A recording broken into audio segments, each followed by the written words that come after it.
Très bien. Apocalypse chapitre 2 et verset 8. On avait commencé avec l'église d'Éphèse. Donc je vais vous remontrer la carte. La carte qui montre une partie de la Turquie actuelle. Vous avez les différentes églises. On va les afficher. Il y a Éphèse en bas, dans l'ordre bien sûr qu'elles sont nommées dans l'Apocalypse. Donc Éphèse, Smyrne, Pergame, Thyatire, Sardes, Philadelphie et Laodicée. Vous avez 7 églises à lesquelles Jésus adresse un courrier, une lettre. Ça vous ferait plaisir de recevoir un courrier de la part de Jésus ? Un courrier signé Jésus. Mais vous l'avez, c'est la Bible. Ben alors, c'était un piège, hein. J'ai pas été sympa. Non, mais c'est vrai. Vous savez que la Bible, c'est ça ? C'est une lettre de Dieu. Certains disent c'est une lettre d'amour de Dieu pour nous montrer le chemin. C'est un mode d'emploi pour notre vie. C'est une carte. Cherchez la croix, vous trouverez le trésor. On va continuer avec Smyrne et Pergame. On va essayer de faire les deux ce matin. C'est pourquoi j'ai demandé à ce qu'au niveau de la louange, on puisse être libre suffisamment tôt et pouvoir s'atteler à ce travail de méditer la parole et de découvrir ce qui est écrit dans ces deux lettres. On commence donc au verset 8, écrit à l'ange de l'église de Smyrne. Voici ce que dit le premier et le dernier, celui qui était mort et qui est revenu à la vie. Je connais ton affliction et ta pauvreté, bien que tu sois riche. Et les calomnies de la part de ceux qui se disent juifs et ne le sont pas, et qui sont une synagogue de Satan. Ne crains pas ce que tu vas souffrir. Voici le diable jettera quelques-uns d'entre vous en prison, afin que vous soyez éprouvés et que vous aurez une tribulation de 10 jours. Sois fidèle jusqu'à la mort, et je te donnerai la couronne de vie. Que celui qui a des oreilles entende ce que l'Esprit dit aux églises. Celui qui vaincra n'aura pas à souffrir la seconde mort. On a là ici donc une lettre adressée à l'ange de l'église de Smyrne. On se rappelle que l'ange, c'est pas que chaque église est un être spirituel, c'est plutôt dans le sens ange responsable d'église. Je suis d'accord et je crois de tout mon cœur que Dieu met des anges auprès de nous. Oui ou non ? Vous priez pour vos enfants ? Que le Seigneur place des anges et dépêche des anges pour garder vos familles, vos enfants. Dieu le fait. Et il y a même Jésus qui dit leurs anges en parlant des enfants. Donc, probablement qu'il y a des anges qui sont dépêchés pour prendre soin des enfants, de nos enfants. Et nous voulons prier, nous croyons cela. Mais là, ici, je pense que ce texte, et il est accepté que ce texte et cette expression écrite à l'ange de l'église de Smyrne, c'est vraiment le responsable, les personnes qui sont en charge de transmettre le message, les messagers de l'église de Smyrne. On n'écrit pas, on ne parle pas aux êtres spirituels sans qu'ils nous apparaissent, ok ? Si un ange vous apparaît, ok, pas de problème, comme Marie ou d'autres. Mais on ne cherche pas à avoir un culte aux anges, à adorer les anges, à avoir une relation avec les anges, chercher son ange, son prénom pour lui parler, pour lui écrire des courriers. Non, ça c'est pas du tout ce que la Bible demande. La Bible dit de passer par Jésus. Il est le seul médiateur entre Dieu et les hommes. Donc on ne tombe pas dans ce piège-là. Ce n'est pas du tout ce que les textes et les lettres de l'Apocalypse disent. Non, on croit que Jésus s'adresse aux responsables de l'église de Smyrne pour transmettre un message à l'église. Voici ce que dit le premier et le dernier. Donc c'est important de comprendre cela. Dans Ésaïe, il y a Apocalypse 22, versets 10 à 15, il est dit, Jésus dit, je suis l'alpha et l'oméga, le premier et le dernier. Mais il y a aussi dans Ésaïe, donc au chapitre 44, versets 6 à 8, voici ce que dit l'Éternel, le roi d'Israël, et celui qui le rachète, l'Éternel, le maître de l'univers. Je suis le premier et le dernier. En dehors de moi, il n'y a pas de Dieu. Qui est pareil à moi, qui le proclame, qui le révèle et m'expose tout ce qui s'est passé depuis que j'ai fondé le peuple ancien. Qu'on révèle aussi l'avenir et ce qui doit arriver. Ne tremblez pas, n'ayez pas peur, ne t'ai-je pas depuis longtemps annoncé et révélé. Vous êtes mes témoins. Y a-t-il un autre Dieu en dehors de moi ? Il n'y a pas d'autre rocher, je n'en connais pas. Donc ce texte, pourquoi je l'ai pris dans Ésaïe 44, versets 6 à 8 ? Pour nous montrer que celui qui parle en disant « je suis le premier et le dernier », c'est vraiment celui qui est Dieu. En dehors de Dieu, il n'y a point de Dieu. En dehors de moi, il n'y a point de Dieu. Donc Ésaïe nous dit que le premier et le dernier, c'est Dieu. Et là, Jésus dit « je suis le premier et le dernier. Il continue en disant « Celui qui était mort et qui est revenu à la vie ». Donc c'est vraiment de Jésus qu'on parle, on est d'accord ? Donc c'est la preuve que Jésus est Dieu. J'en reviens souvent à ça. Mais il y a des gens, des religions, des groupes de personnes qui vont vous dire que Jésus n'est pas Dieu, qu'il est un Dieu. Dans Ésaïe, le premier et le dernier, c'est le seul vrai Dieu. Il n'y en a pas d'autre. Donc Jésus est le Fils de Dieu, mais il est Dieu lui-même. Il est l'Éternel. Il est celui qui est Dieu pleinement. C'était important, j'avais envie de le dire et de le redire. C'est bon ? La divinité, affirmer la divinité de Jésus. Jésus, dans ce texte, nous donne un argument pour dire qu'il est vraiment Dieu. On continue et vraiment, si Jésus se présente comme celui qui est mort et qui est revenu à la vie, c'est parce que ça colle à l'histoire de Smyrne. Smyrne, ça vient d'une racine qui veut dire la myrrhe. La myrrhe qui nous parle du sang, du sacrifice de Jésus. Et Smyrne a vraiment ce côté, c'est que dans son histoire, elle avait été détruite et elle a été reconstruite à l'époque d'Alexandre le Grand. Et vraiment, c'est son histoire. Elle qui était morte, elle est revenue à la vie et c'est ce qui faisait sa gloire. À l'époque, quand Jésus dit à Jean de dire à Smyrne ça, les habitants de Smyrne comprennent très très bien pourquoi Jésus se présente comme ça. Il dit « Je suis ». Celui qui était mort et qui est revenu à la vie. Jésus, dans toutes les lettres de l'Apocalypse, on l'a vu pour Éphèse, il dit quelque chose en introduction, il se présente de manière à ce que les gens se sentent proches de lui. Ils voient quelque chose, ils s'identifient à lui, ils comprennent qu'il est comme eux. Il y a une histoire commune et Jésus ne veut faire qu'un avec eux. C'est important de comprendre ça. Il n'y a pas de hasard. Jésus ne dit pas au hasard, pour cette église je vais dire ça, pour cette autre église je vais dire ça. À chaque fois, il y a quelque chose qui fait que Jésus, il colle, certains aujourd'hui diraient, il connecte avec l'église à laquelle il s'adresse. Smyrne était une ville qui avait été détruite et qui pendant 600 ans était restée disparue en ruine, mais qui était ressortie de ses cendres et qui était revenue. Et ça faisait la gloire. Et des gens croyaient que cette ville était particulière à cause de ça et qu'il y avait une grâce divine, une approbation divine. Les gens venaient à cet endroit, venaient vivre là pour ça. Et Jésus dit, j'étais mort, je suis revenu à la vie et je me présente à toi comme ça, je suis celui-ci. Nous croyons que Jésus est mort et ressuscité ? Vous le croyez ? Dans Matthieu 28, il est dit, après le sabbat, à l'aube du dimanche, Marie de Magdala et l'autre Marie allèrent voir le tombeau. Soudain, il y eut un grand tremblement de terre, car un ange du Seigneur descendit du ciel, vint rouler la pierre de devant l'ouverture et s'assit dessus. Il avait l'aspect de l'éclair et son vêtement était blanc comme la neige. Les gardes tremblèrent de peur et devinrent comme morts. Mais l'ange prit la parole et dit aux femmes, « Quant à vous, n'ayez pas peur, car je sais que vous cherchez Jésus, celui qui a été crucifié. Il n'est pas ici car il est ressuscité, comme il l'avait dit.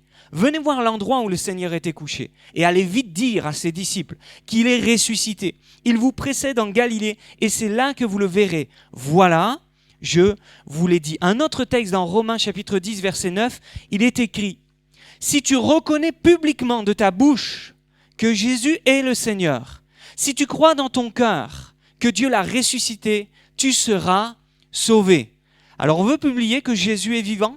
On le dit, il est vivant. Ok ?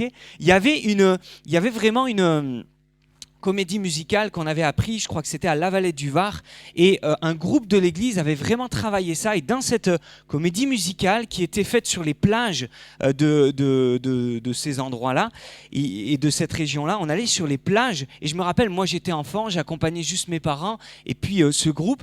Et il y avait une foule comme ça. Ils se plaçaient, enceintes, tout ça, au bord de l'eau. Il y avait les vagues, c'était magnifique.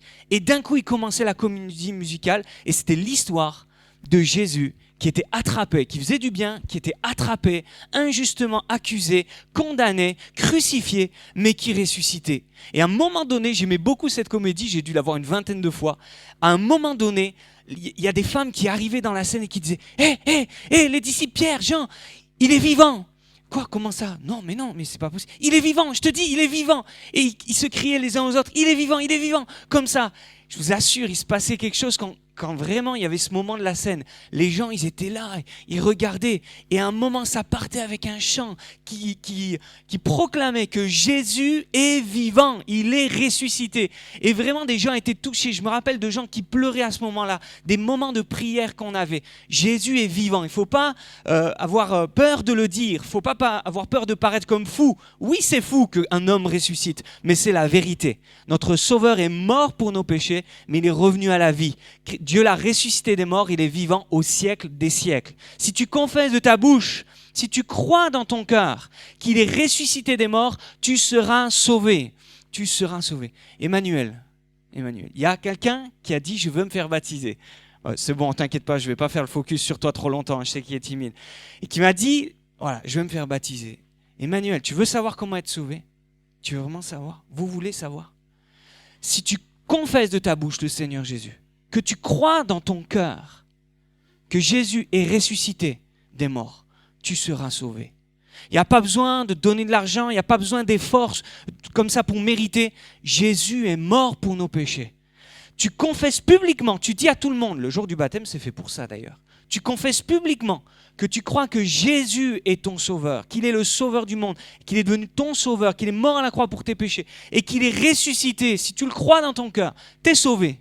Il y en a qui sont sauvés là? Bon, moi je suis sauvé. Amen. Heureusement que c'est pas en fonction des bonnes œuvres et de l'argent qu'on donne, sinon ça serait injuste et ça serait difficile. Continue, le texte continue, et qu'est-ce qu'il dit? Donc celui qui est mort, qui est revenu à la vie, je connais. Rappelons-nous, Éphèse, c'est pareil, je connais. Smyrne, c'est pareil, je connais. On va le voir dans la suite, Pergame, c'est pareil, je sais. Dieu sait tout, Dieu voit tout. Il est écrit dans Jean 10, 14, « Je connais mes brebis, elles connaissent mon nom. » Jésus nous connaît, il connaît tout parfaitement. Il connaissait l'église de Smyrne, il connaissait sa situation, il connaît ses secrets, il connaît les moindres recoins de notre vie. Il n'y a pas d'ombre pour lui. Tout est lumière, tout est mis en évidence, rien ne peut lui être caché. Ça ne doit pas nous faire peur, ça doit nous rassurer. Je connais quoi? Je connais ta tribulation, ta pauvreté et les calomnies qu'on dit sur toi. Donc, je connais tout ça. Je vous ai dit ces choses dans Jean chapitre 16, verset 33. Je vous ai dit ces choses afin que vous ayez la paix en moi. Vous aurez des tribulations dans le monde, mais prenez courage, j'ai vaincu le monde. Et Jésus va vraiment dire, je connais ta tribulation, je connais ta situation de pauvreté. Et il y a un autre texte dans 2 Corinthiens chapitre 8 verset 9, il est écrit ceci, « Car vous connaissez la grâce de notre Seigneur Jésus-Christ qui pour vous s'est fait pauvre, de riche qu'il était, afin que par sa pauvreté vous fussiez enrichis. » Et c'est important de comprendre ça. Peut-être que ta situation est comme celle des habitants de Smyrne. Tu es pauvre, tu n'as pas un compte en banque bien rempli, ronflant, qui fait rougir les banquiers. Tu n'as pas tout ça. Il y en a qui se reconnaissent, c'est ça. Tu n'as pas tout ça. Tu n'as pas de facilité pour payer tout ce que tu as à payer. Ce n'est pas évident. Mais tu es riche du Seigneur. Je connais ta pauvreté, je sais dans quelle situation tu es. Pourtant, c'était une ville prospère. Il y avait un port, il y avait tout ce qu'il fallait. C'était une ville prospère. Et tout pourrait croire que les habitants pouvaient tout avoir ce qu'il leur fallait. Mais il y avait une persécution, il y avait quelque chose qui faisait que ces chrétiens étaient marginalisés. Ils n'avaient pas le boulot qu'il fallait. Ils n'avaient pas la possibilité de se montrer comme il fallait. Ils étaient rejetés de leur famille. Et il y avait des choses encore qu'on va voir. Mais vraiment, ces choses-là, n'enlevaient en rien leur richesse spirituelle. Jésus dira, ne courez pas après les choses de la terre, mais attachez-vous aux choses d'en haut. Cherchez un trésor dans le ciel, car là où est ton trésor, là aussi sera ton cœur. Vous savez, souvent on dit, oui, si j'aime quelque chose, alors je vais mettre tout mon argent. En fait, Jésus nous donne une clé. L'argent qu'on a, peu importe beaucoup ou pas, l'argent qu'on a, si on sait l'investir dans quelque chose qui a de la valeur aux yeux de Dieu, eh bien mon cœur va suivre. Là où est ton trésor, là sera ton cœur. Maintenant, je sors du domaine de l'argent. Jésus parle du trésor céleste aussi. Il dit, attache-toi au trésor dans le ciel. Là où la rouille et la teigne ne dévorent pas.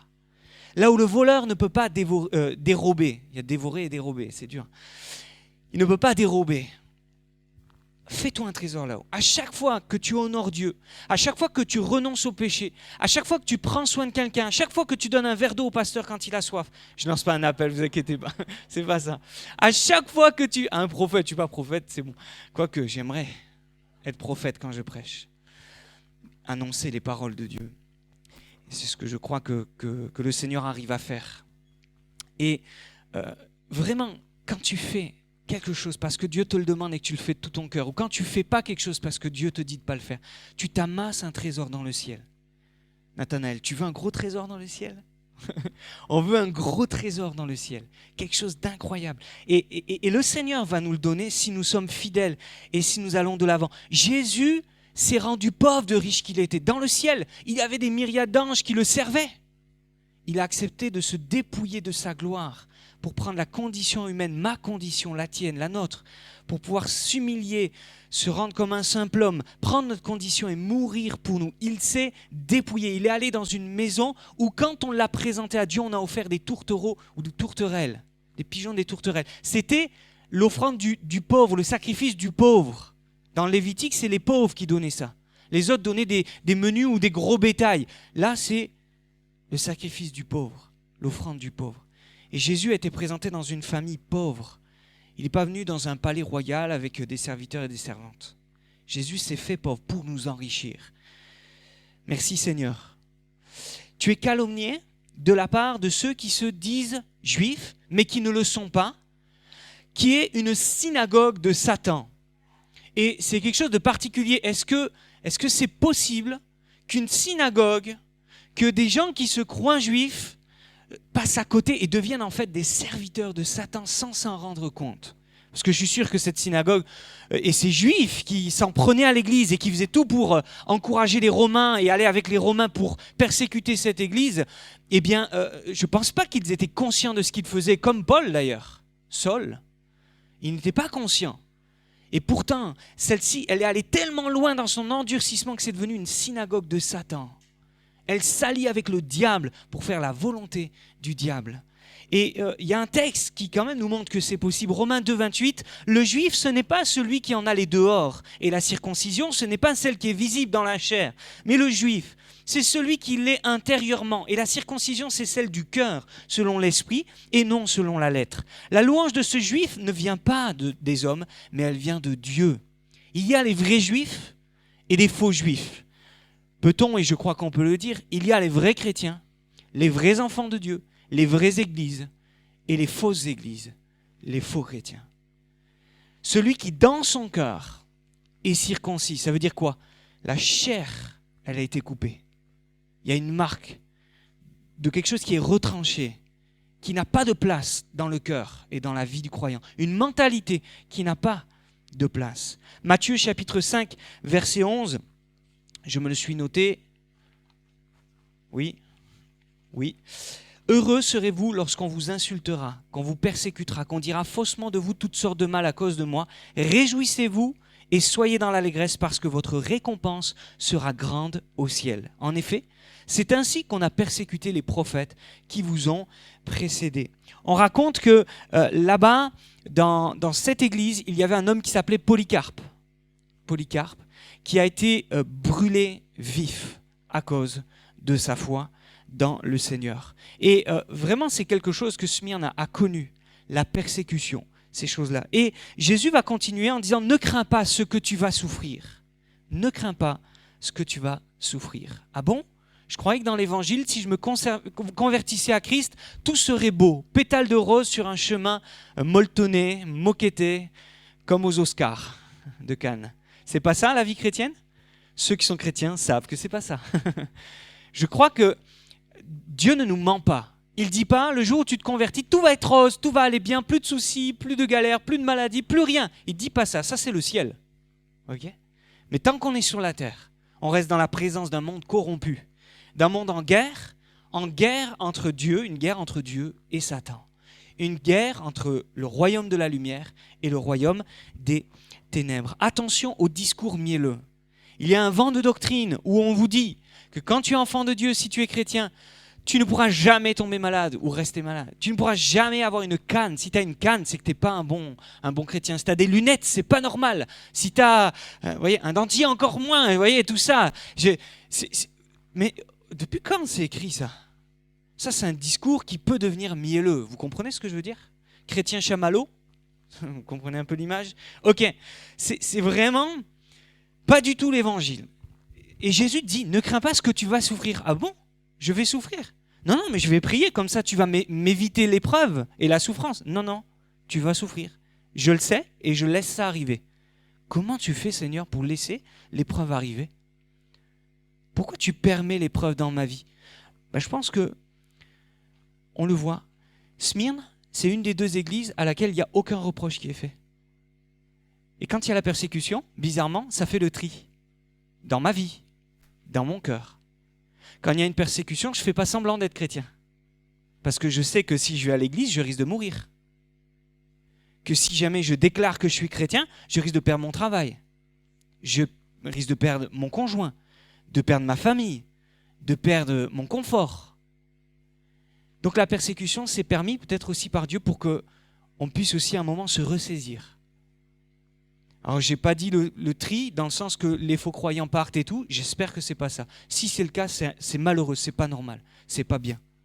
Mais au moins dans notre vie, ça fait le tri. Dans nos pensées, dans nos activités, dans nos passe-temps, etc. La persécution a toujours recentré les gens sur l'important. Dans Actes chapitre 9, versets 15 à 16, il y a une parole que c'est Jésus qui s'adresse à Ananias. Quand Ananias entend Jésus lui dire « Va rencontrer Saul de Tarse », il dit « Oulala, mais tu sais pas, Seigneur, ce qu'il a fait ?» Comme si Jésus n'était pas au courant. Mais à un moment, Ananias il était perdu. Il a dit « Attends, c'est pas possible, tu me demandes ça, tu sais ce qu'il a fait ?» Et Jésus dit « Oui, je sais, alors vas-y. » Okay ? Mais je lui montrerai, j'aime beaucoup cette parole. Je lui montrerai ce qu'il doit souffrir pour mon nom. Ce n'est pas à nous de faire souffrir les gens pour qu'ils deviennent des bons chrétiens. Il y a des gens qui disent, plus tu vas être dur, plus ça va être un bon chrétien, un homme. Faisons attention, ce n'est pas à nous d'enseigner la persécution ou la difficulté, la souffrance. Ne faisons souffrir personne. Il n'y a pas besoin de ça. C'est Jésus qui dit, je vais lui dire ce qu'il doit souffrir pour mon nom. Ananias, il n'avait rien à raconter de ce côté-là. Il avait à lui dire, voilà, je vais prier pour toi, et vite après je pars. Dès que tu as la vue, qu'est-ce que tu vas me faire ? Non, il prie pour lui, et ensuite il prie pour qu'il soit baptisé dans le Saint-Esprit, mais simplement il avait à le encourager, à lui redonner quelque chose de la part du Seigneur, et après Jésus lui a montré ce qu'il devait souffrir. C'est Jésus qui le montre. Mais Jésus est honnête, tu vas souffrir. D'ailleurs, dans Luc 22, verset 31, on le voit. Et c'est vrai que Pierre va s'entendre dire par Jésus, Satan vous a appelé pour vous cribler comme le froment. Mais j'ai prié pour toi. Voilà, Jésus prie pour nous. C'est bien ou pas ? Quand Jésus prie, est-ce qu'il est exaucé ? De temps en temps ? Tout le temps. Oui ou non ? Donc Jésus permet l'épreuve, Dieu permet l'épreuve, mais Jésus prie toujours pour nous. Et Jésus est toujours exaucé. Donc on le sait, de son côté, tout va être fait. Il nous gardera et on va sortir vainqueur de l'épreuve. Si c'est par une mort physique, parce que Dieu peut permettre une mort physique, c'est pour la gloire éternelle et la vie éternelle. Oui ou non ? C'est bon jusque-là ? Ok, Luc 22, verset 31, ça va durer 10 jours. Vous allez être persécuté 10 jours. Il va y avoir quelque chose de 10 jours. Alors, vous savez, j'en ai parlé la dernière fois à Éphèse. Par rapport à l'église d'Éphèse, certains ont compris que les 7 églises d'Éphèse parlent de 7 périodes qui vont jusqu'à aujourd'hui, et nous sommes dans la dernière église, la Odyssée, dans l'église de la fin des temps, et que chaque église annonçait quelque chose qui correspondait à une période de l'histoire qui nous sépare entre l'Apocalypse, l'écriture du livre et nous. Et c'est vrai qu'il y a des similitudes, c'est vrai qu'on peut voir dans l'histoire. Après, je rappelle que chaque église a un enseignement pour nous aujourd'hui. On ne doit pas juste dire c'est pour hier, c'est pour nous aussi aujourd'hui. Et il semble qu'entre l'an, je vais essayer de me rappeler, 140 ou 170 jusqu'à 310, il y a eu 10 vagues de persécution romaine jusqu'à ce que Constantin se convertisse à la chrétienté, à l'évangile. Je ne parle pas de Constantin, on en parlera plus tard, mais il y a 10 vagues de persécutions romaines qui ont été très sévères, horribles pour les chrétiens de cette époque et qui pourrait correspondre à ces 10 jours, 10 périodes, 10 moments où ça a été compliqué. En tout cas, moi, l'enseignement que je veux tirer quand on parle de 10 jours, c'est qu'il y a un temps et ça va s'arrêter. C'est pas pour toujours. C'est bon ? Et puis 10 jours, ça va. Sur une vie, ça va, c'est pas très long. Et quand on compare peut-être une épreuve dans notre vie à l'éternité qui nous est réservée, on se dit bon, c'est bon. Ouf, ça va pas durer indéfiniment. Dieu va mettre un terme à ce qui se passe sur la terre. Dieu va mettre un terme. Le grand enseignement de l'Apocalypse, c'est qu'il va y avoir une fin. Dieu va mettre un stop à la méchanceté des hommes, à l'horreur que le diable déverse et suscite dans le monde. Oui, il y a des choses horribles quand on entend comment les gens se tuent, quand on voit qu'en Afghanistan, tout ce qui se passe, les lois qui sont là, les gens qui sont persécutés, maltraités à cause de leur foi, et même ce manque de considération pour la vie humaine, tout simplement, juste ça. Cette distinction entre les hommes, les femmes, tout ça, qui sont dans la mentalité quand même de ceux qui dirigent maintenant les talibans, quoi qu'ils mettent un peu d'eau dans leur vin pour passer un peu plus doucement. Mais toujours est-il que le fond, il est là, il faut le dire. L'histoire nous l'a montré. Et Jésus, Dieu, va mettre un terme à tout ça. Ça dure un temps. Mais au bout de ce temps, Dieu met stop. Et c'est lui qui a le dernier mot. Et si Dieu permet l'épreuve, il y mettra un terme. Et si tu traverses une épreuve, Dieu y mettra un terme. Si tu persévères jusqu'à la mort, Jésus prévient l'église de Smyrne qu'il y aura des morts, comme Polycarpe. Si tu persévères jusqu'à la mort. Jésus dit, je suis la résurrection et la vie. Celui qui croit en moi vivra quand même il serait mort, et quiconque vit et croit en moi ne mourra jamais. Crois-tu cela ? Vous le croyez ou pas ? Oui ? C'est une question, une vraie question. Hein ? Crois-tu cela ? On se la pose ce matin. Je crois que même si je meurs sur cette terre, je vivrai quand même parce que j'ai la foi et je vivrai éternellement. Celui qui vaincra n'aura pas à souffrir la seconde mort. Et là, c'est dans Apocalypse 20, versets 14 à 15, où il nous est dit ce que c'est que la seconde mort. C'est clairement dit, alors quand c'est dit, autant prendre les textes, et la définition est donnée. La mort, le séjour des morts furent jetés dans l'étang de feu, c'est la seconde mort, l'étang de feu. Quiconque ne fut pas trouvé écrit dans le livre de vie fut jeté dans l'étang de feu. Il est écrit que Dieu réserve un étang de feu. C'est bizarre, ça paraît abstrait, c'est dit. Il y a un étang de feu dans lequel la mort, le séjour des morts, tout ce qui est de l'ancien monde, ceux qui ne sont pas inscrits dans le livre de vie, le diable et les démons, seront jetés pour l'éternité. On appelle ça l'enfer. Vous y croyez aussi ? Bon, voilà, c'est écrit.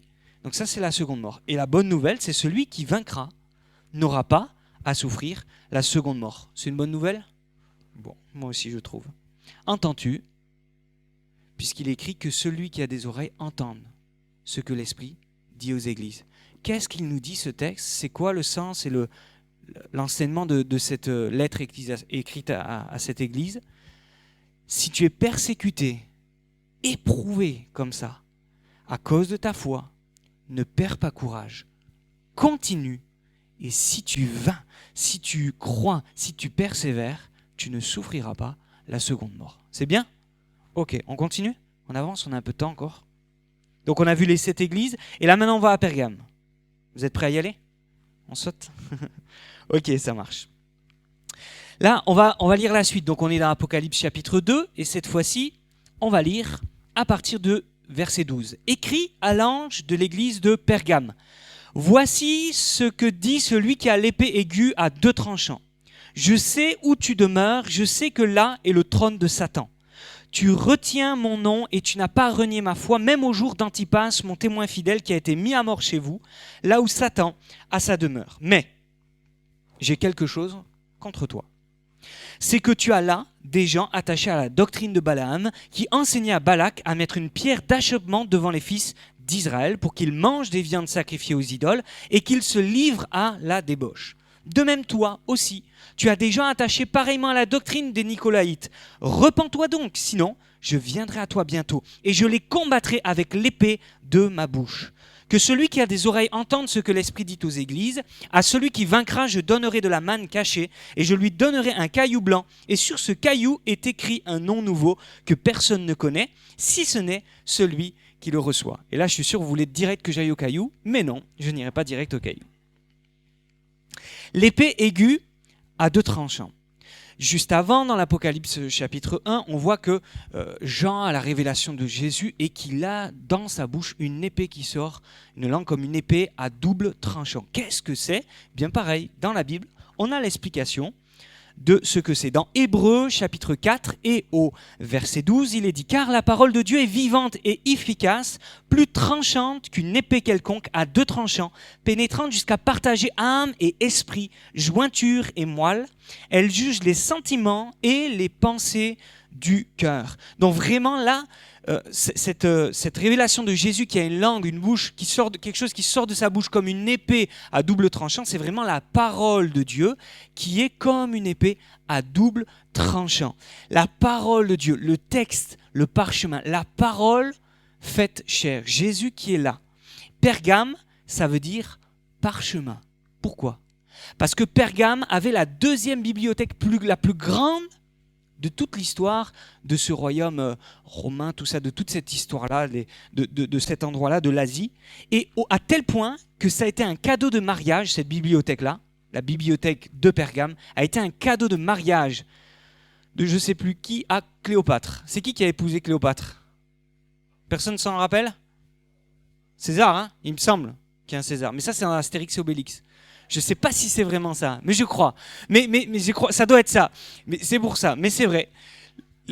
Donc, il a pris cette bibliothèque et il l'a donnée à Cléopâtre tellement c'était quelque chose d'incroyable. Il y avait des parchemins incroyables. Et vraiment, Jésus, je l'ai dit tout à l'heure, Jésus, quand il se présente à l'église, il fait coller l'histoire de la ville à ce qu'il est vraiment, à qui il est, à son histoire à lui. Et il veut avoir un point d'accroche avec les gens. Et il se présente comme celui qui est la parole qui tranche, qui sépare les pensées du cœur, les pensées de l'esprit, jointure, moelle. Et cette épée à double tranchant, c'était l'image de l'épée qui était utile pour les sacrifices et que le sacrificateur utilisait pour venir séparer, enlever ce qu'il y avait de mauvais dans le sacrifice. Quand il y avait du gros bétail, il y avait cette épée qui coupait énormément, comme un scalpel. L'étymologie du mot qui est utilisé pour épée là a donné le mot scalpel. Et donc c'est une épée très très tranchante dans laquelle on peut opérer quelque chose et séparer avec minutie ce qui est bon de ce qui est mauvais, pénétrer facilement dans le cœur. Et donc c'est comme ça que Jésus se présente à cette église. Il dit « Je sais », donc on en revient, Jésus sait tout, il connaît, il nous connaît. Je sais où tu demeures, je sais que là est le trône de Satan, là où Satan a sa demeure. Et là on va aller un peu après.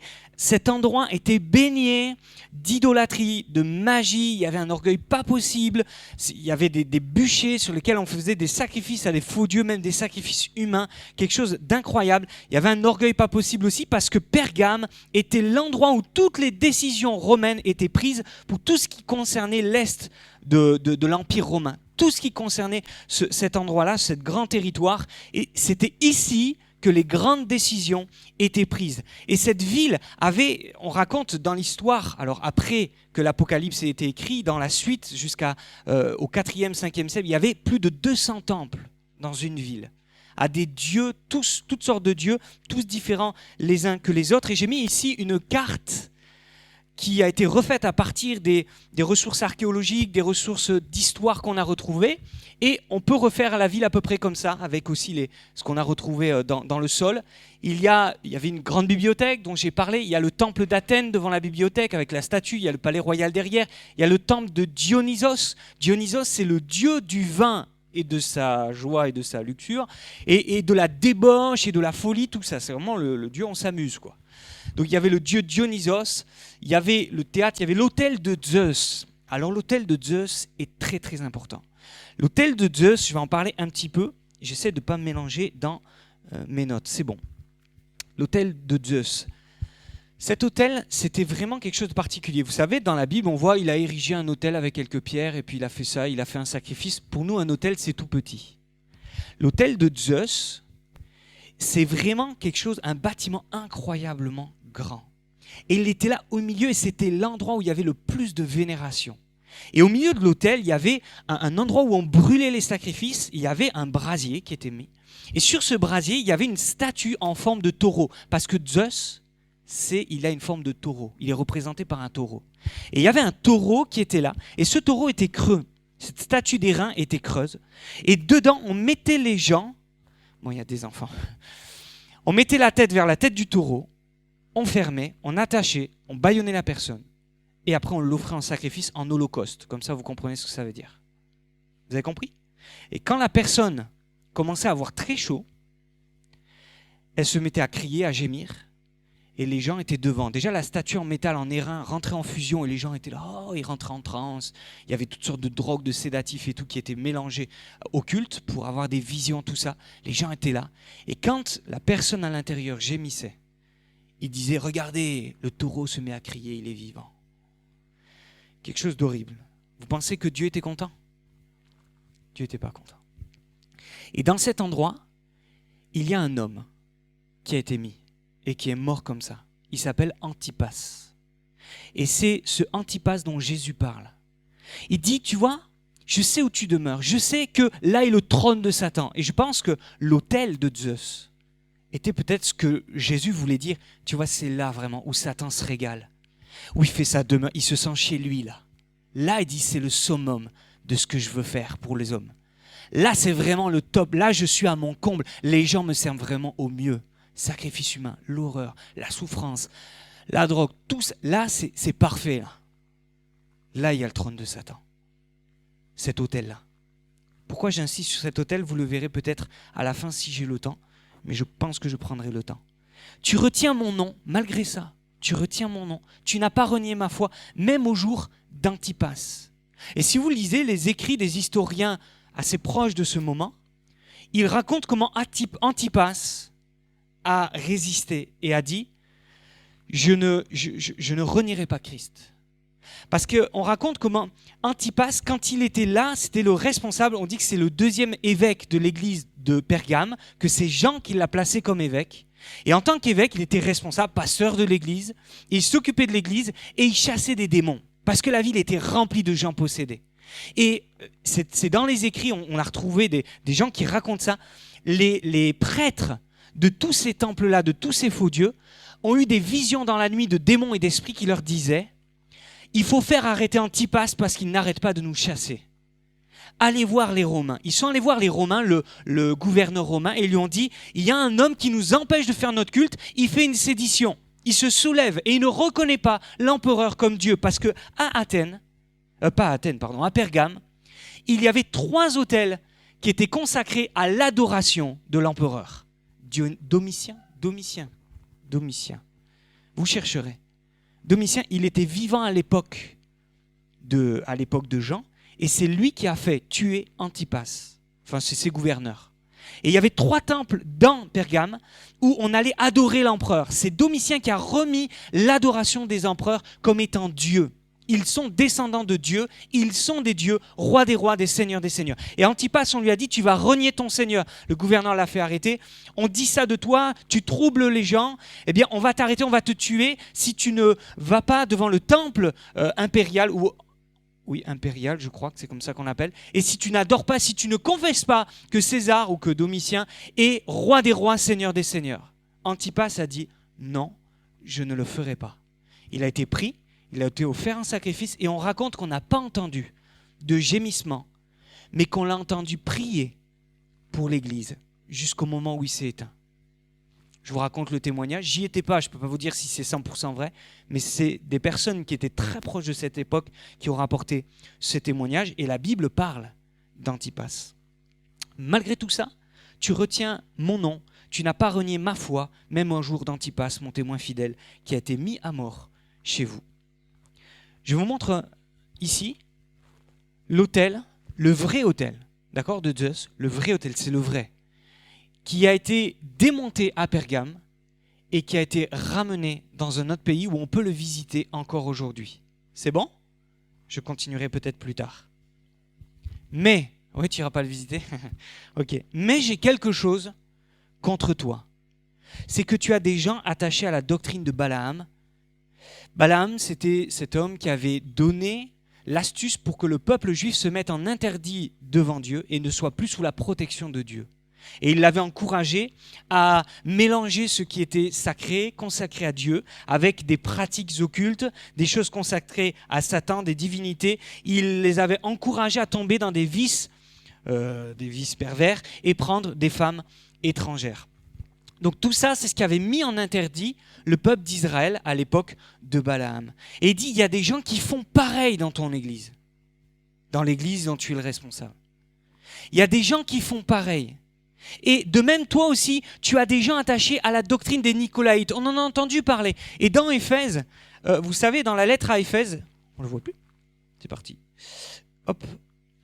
Dans la lettre qui a été faite par rapport à Éphèse, on voyait que Jésus disait « Je suis content parce que toi aussi tu hais les œuvres des Nicolaïtes. » Et là, à l'église de Pergame, il dit « Toi, il y a des gens qui le prêchent, qui le disent et tu les encourages. » Et les Nicolaïtes, c'était ça, c'était la légèreté, la luxure, toutes ces choses comme ça. C'était vraiment des choses mauvaises. Et il dit « Dans l'église, tu tolères ça. » Je fais une toute petite parenthèse. Attention à ces nouvelles doctrines où on nous parle de l'intimité, vous voyez de quoi je parle, comme étant quelque chose qui ressemble à de l'adoration, qui est tout ça, et que c'est de Dieu. Et c'est le début, une accroche pour exciter la chair et pour nous emmener vers des choses que Dieu désapprouve. Donc attention à ce type de doctrine. Repens-toi donc, sinon je viendrai à toi bientôt et je les combattrai avec l'épée de ma bouche. Jésus en revient à sa parole, avec l'épée de ma bouche. On se rappelle ce qu'il a dit, le centenier dit un mot et la chose arrive. Donc je peux vous dire que quand Jésus dit quelque chose, la chose arrive. Et vous allez peut-être vous dire, ah mais avec une bouche on ne fait pas trop mal. À Jérémie, il avait été dit sur Jérémie, tuons-le avec la langue. Et il suffit que Jésus dise, je ne t'ai jamais connu pour que tu ne puisses pas aller au ciel. Je les combattrai avec l'épée de ma bouche. Ça ne veut pas dire qu'il ne va rien se passer ou que ça sera gentil. Ça veut dire que le Seigneur va statuer et va déclarer la vérité. Et ces gens vont être perdus. Alors vous allez dire, bon mais c'est que les mauvais du coup qui vont être combattus. Oui mais regardez. À qui s'adresse? À l'ange de l'église de Pergame. Fils de l'homme, je t'établis comme sentinelle sur la maison d'Israël. Tu écouteras la parole qui sortira de ma bouche et tu les avertiras de ma part. Quand je dirai au méchant, tu mourras si tu ne l'avertis pas, si tu ne parles pas pour le détourner de sa mauvaise voie et pour lui sauver la vie, ce méchant mourra dans son iniquité et je te redemanderai son sang. Mais si tu avertis le méchant et qu'il ne se détourne pas de sa méchanceté et de sa mauvaise voie, il mourra dans son iniquité, mais toi, tu sauveras ton âme. Si un juste se détourne de sa justice et fait ce qui est mal, je mettrai un piège devant lui, il mourra parce que tu ne l'as pas averti. Il mourra dans son péché, on ne parlera plus de la justice qu'il a pratiquée et je te redemanderai son sang. Mais si tu avertis le juste de ne pas pécher et qu'il ne pêche pas, il vivra parce qu'il s'est laissé avertir et toi, tu sauveras ton âme. C'est qui les sentinelles? Ok? Mais dans ce contexte, est-ce que c'est juste le peuple juif? C'est qui les sentinelles qui devaient avertir? Le juste et le méchant. C'était qui? Qui c'est qui avait établi comme sentinelle? Ben Ézéchiel. Les prophètes, les pasteurs, les docteurs, les évangélistes, toute personne, les enseignants. Ça peut être aussi les anciens, les évêques, les diacres. Toute personne à responsabilité, il est placé comme une sentinelle. Est-ce qu'un papa est la sentinelle de son foyer? On accepte les mamans aussi. On est tous sentinelles, je suis d'accord. Mais Dieu a donné des responsabilités à chacun différentes. Et selon la responsabilité, il y a une responsabilité aussi et une exigence plus sévère. Imaginez-vous que moi, en tant que pasteur, je regarde dans l'église, je vois des choses et je dis « Oh, c'est pas bien grave, hein, je vais l'offenser. » Il risque de partir. Je ne vais pas lui dire. Dieu dit « Je te redemanderai, Jérémie, son sang. Je te redemanderai des comptes pour le travail que tu n'as pas fait. » Alors peut-être que des fois, j'ai des choses pas évidentes à entendre, à dire. Mais si je les dis, priez pour moi, que je les dise de la bonne manière, avec sagesse, avec amour, avec bienveillance, mais avec vérité aussi. Vous êtes d'accord? Rendez-vous bientôt. Non, je plaisante. Est-ce que j'ai le droit de servir le Seigneur comme il me le demande? C'est ça la question. Vous voyez? Moi, en tout cas, c'est mon rôle, et je n'ai pas à vous demander, c'est mon rôle de savoir ce que Dieu me demande de dire et de le dire.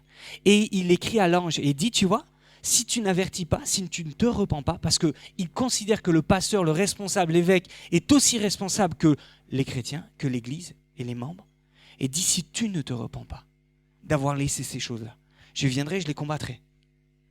Mais le reste de la Bible nous dit que lui aussi, il va souffrir parce qu'il n'aura pas dit ce qu'il fallait dire. Alors, entends-tu le message? Quel est le message de Pergame? C'est attention. Il y en a une, c'est tu vas être persécuté. Te décourage pas, je suis avec toi. Tout va bien. Continue. Mais elle, c'est bien, tu as persévéré, c'est bien. Mais maintenant que tu as persévéré, attention. Il y a des fausses doctrines qui vont rentrer. Ne laisse pas des fausses doctrines venir se mélanger à la doctrine sainte et divine de Dieu. Reste pur, sans mélange. C'est ça que veut dire le mot pur. Et ça, on doit l'écouter. C'est bon, on l'a entendu? Ok, est-ce que j'ai autre chose? Non, je crois que j'ai terminé. Pour les diapos, j'en viens juste à ma fin. Je vais terminer maintenant. Vous savez où est l'hôtel de Zeus? Dans quel pays? Comment? À Athènes? Non. En Allemagne? À Berlin. Vous savez quand est-ce qu'il y est arrivé? 1800, entre 1864 et 1870, un archéologue a retrouvé les vestiges de plein de choses à Pergame. Et il a dit on ne peut pas laisser ça parce que ça servait de carrière. Les gens venaient chercher les pierres et le marbre pour aller construire d'autres choses. Il dit on ne peut pas laisser ce patrimoine se perdre. Il a dit on va le sauver. Et il a ramené, il a démonté, il a eu l'autorisation pour excaver tout ce qu'il y avait dans les sols et il a fait livrer l'hôtel de Zeus à Berlin. Donc, à partir de cette année-là, ça a été reconstitué, ça a été restauré, un bâtiment a été créé, l'hôtel de Pergame à Berlin, que vous pouvez voir. Et cet hôtel a été ouvert et inauguré, vous savez en quelle date? 1930. Ok. 1930, qu'est-ce qui se passe? Hitler est en train de monter, il y a des choses qui se passent, 35, 36, il a visité, enfin un peu avant, même 34, il a visité l'hôtel de Berlin, il connaît ça. Et aussi, il charge un architecte, pas décorateur, mais un architecte, de lui faire une aire pour ses prédications, pour ses annonces, pour ses rassemblements à Nuremberg. Ok, vous cherchez ça sur Internet.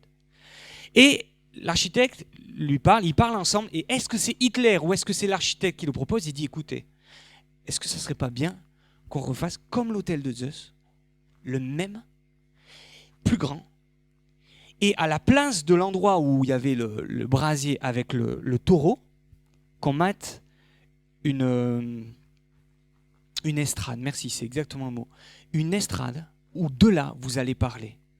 Cette aire, elle pouvait accueillir 1 million de personnes, en 35 je crois, en 34. Il y a eu plus d'1 million de personnes rassemblées à cet endroit. J'ai des photos, j'ai retrouvé des photos, j'ai pas réussi à vous les mettre sur les diapos, j'avais pas le temps. Mais j'ai des photos où il y a du monde, mais on se dit, mais c'est quoi ça? On voit Hitler qui est là, sur cette estrade, qui va s'adresser, et le monde, la foule qui est là. Il est à l'endroit où il y avait le taureau. Vous vous souvenez quand je vous parlais de la bête, l'antichrist qui allait venir? Et qu'il y a des antichrists, Jean en a parlé, il y a plusieurs antichrists, et voici, à l'Apocalypse, il y a l'antichrist, le dernier, la bête. La bête en forme de taureau. Zeus, c'est un taureau représenté, c'est l'autel de Zeus qui sert d'exemple parfait. Et Hitler va dire ceci, il donne une consigne à l'architecte, il dit c'est parfait, c'est le top, c'est tellement glorieux, c'est beau, c'est magnifique, tu vas me le faire, super. Là une estrade, je serai devant tout le monde. Et on va faire la plupart des cérémonies, puisqu'il appelait ça des cérémonies, on va les faire de nuit. Et tu vas mettre de la lumière, je veux que ce soit comme une cathédrale catholique. Il le dit. Je veux que ce soit comme, que l'expérience quand on vient à cet endroit, ce soit aussi grisant que lorsqu'on entre dans une cérémonie catholique, une cathédrale, tout ça. Et cet architecte va commencer à placer 150 projecteurs qui ont une portée incroyable et qui sortent sur des kilomètres de long. Et les projecteurs sont là. Et quand les millions de personnes, ou les milliers ou les centaines de milliers selon les moments, étaient devant Hitler, ils avaient la nuit comme ça, ils avaient la croix gammée éclairée, brillante, qui les éclairait comme ça. Il y avait Hitler en tout petit, ils ne le voyaient même pas. Et il y avait ces lumières qui élevaient les yeux jusqu'aux cieux. Et le seul film qu'il a utilisé pour sa propagande pendant 12 ans, le seul film, il montrait Hitler qui venait d'un avion, qui descendait du ciel. Et aujourd'hui, l'avion, on l'a peut-être pour beaucoup pris. Ça devient courant, on sait qu'il y a des avions. À l'époque, quelqu'un qui arrive en avion, c'était incroyable. Il vient en avion, il descend à l'aéroport, il arrive, les gens sont autour de lui, tout le monde a le regard radieux, brillant, émerveillé par cet homme sauveur de l'Allemagne. Et les gens sont émerveillés. Et lui, il a dit, moi je veux être sur l'autel de Zeus. Je veux le même. Et il est là, et il y a ces 150 projecteurs sur des kilomètres qui sont là. Et j'ai des photos, c'est impressionnant. Vous avez l'impression d'être devant une cathédrale. Et vous adorez cet homme, vous êtes là, mais c'est le sauveur. Les Juifs, j'ai plein de témoignages comme quoi il nous mène la vie dure. Il faut qu'on règle ce problème. Et si on n'y arrive pas, on transmettra le travail à telle police qui donneront la solution finale. Et à la place du taureau, il y a Hitler. Et à la place du feu, il y a l'Holocauste. 6 millions de Juifs qui vont finir dans les fours crématoires. Vous connaissez cette histoire. Donc pour tout chrétien de l'époque, Hitler, c'était la bête. C'était clair. Vous comprenez ? C'était tellement évident que ce trône de Satan, il a été déplacé, il a été mis là-bas, en Allemagne. Et on se dit, mais comment c'est possible qu'un pays tout entier, une nation, des millions de personnes suivent un homme avec une vision tellement folle? Quand on voit les films, l'horreur, la méchanceté, la haine, la violence. Mais ça, c'est Satan. Il n'est pas mignon, Satan. Il ne nous fait pas faire des péchés mignons. C'est pas mignon, le péché. C'est l'horreur. Et on en a eu un petit aperçu. Il va se passer des choses bien pires. Satan avait un trône à Pergame. Et il lui dit, tu vois, tu commences à mélanger ta doctrine. Fais attention. Et on a vu ce que ça peut donner avec un homme qui a les médias pour faire une propagande. Alors imaginez à l'ère d'aujourd'hui, si un homme arrive à se faire passer pour Dieu. Vous savez qu'on chantait la jeunesse hitlérienne, la jeunesse allemande, elle chantait « Je vous salue Hitler ». Vous savez quel autre « Je vous salue Marie ». Bien, il lui chantait « Je vous salue Hitler ». Il était Dieu. Même s'il ne le faisait pas encore, il voulait le faire, il était Dieu. Et ce n'est pas étonnant que des millions de personnes l'ont suivi et n'ont rien vu. Des églises l'ont suivi. Concrètement, il a été cautionné par des églises qui ont la même Bible que nous. Ils ont été suivis par des chrétiens. Ils ont été suivis par des gens qui se sont laissés séduire. Et si c'est arrivé, la Bible qui dit que ça arrivera encore ne ment pas. Gardons notre cœur pur, parce que si on commence à mélanger, on n'y verra rien quand ces choses arriveront. Alors peut-être que l'Église sera enlevée avant, ce que je crois. Mais toujours est-il que nous devons veiller, prier, parce qu'une chose est sûre, c'est que si on ne se repent pas, on ne pourra pas aller dans le royaume des cieux. Ne mélangeons pas la saine doctrine et les courants de ce monde.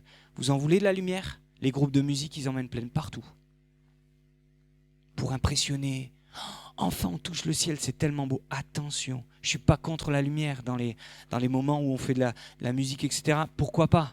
Mais ce n'est pas ça qui amène l'esprit. Et ce n'est pas ça qu'on doit chercher. Et attention, si ce qu'on fait pousse les gens à courir après ces choses-là, ça ne vient pas de Dieu. Ça ne vient pas de Dieu. Ça paraît tellement bête. Et c'est vrai qu'on pourrait dire, mais non, mais Jérémie, il ne faut pas aller trop loin. Attention, le diable sait comment s'y prendre. Il veut élever des hommes.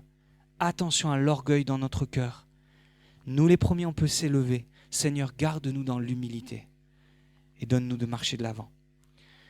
J'ai pris plus de temps, j'ai dépassé. On va prier. On va demander au Seigneur de nous aider à retenir ces choses et les mettre en pratique. Merci Seigneur pour ce qu'on a partagé ce matin. On aurait pu dire plein de choses encore, mais l'essentiel est là.